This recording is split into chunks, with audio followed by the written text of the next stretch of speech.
In this video we are going to talk about variables. There are several types of variables and for now we are going to talk about the main ones. But first, what is a variable? A variable is a piece of memory that stores a value. Let's imagine Counter-Strike 2. Somewhere in the memory is stored the life we have, the ammo we have left, as well as our location on the map and much more. We have three basic types of variables: text, numeric and logic. Let's buy some ice cream. Flavor can be strawberry.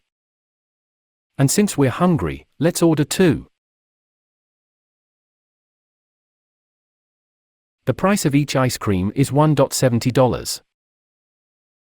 And we don't want whipped cream. As we can see, we have several types of variables, some responsible for storing text, other integer values, other decimal values and other logical values. Finally, let's ask for the bill. And for that we have to create a variable that stores the total. The total is the quantity multiplied by the price. Now let's output our variables to the console. For that we write console.log and between quotes the text we want and after the quotes our variable. Basically, we are saying to the code, hey, here I want the text ice cream and then the value of my variable.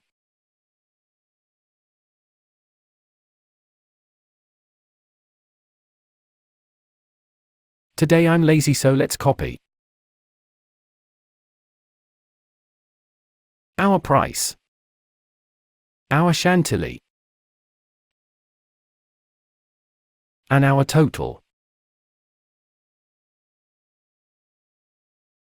Let's see the result.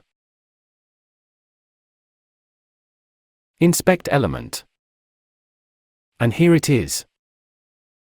As you can see, we have all our variables here: the flavor, the quantity, the whipped cream and the total. Let's add a currency to the total. To do this, just add the currency we want in text after our variable. And here it is. Let's do another example, but this time we're going to buy water.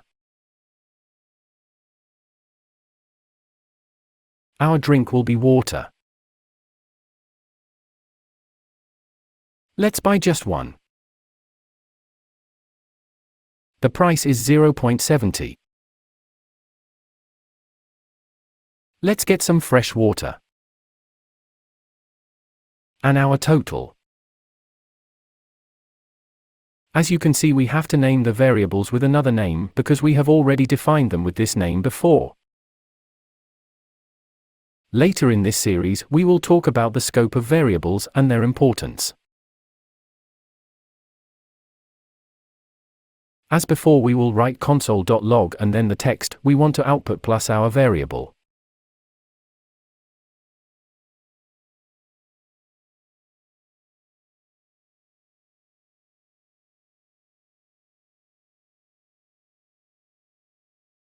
This time our total is in euros.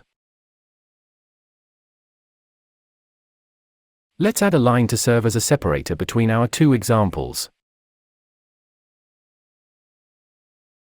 Let's see the result.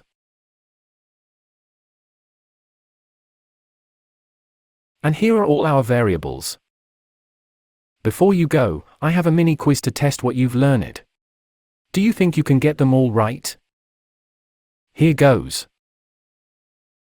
Which data type is the most appropriate to store the value of false? And the correct answer is C, Boolean. What is the result of the following piece of code?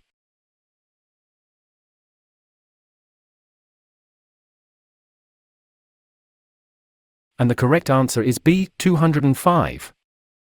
Thanks for watching, and until the next episode, let's learn.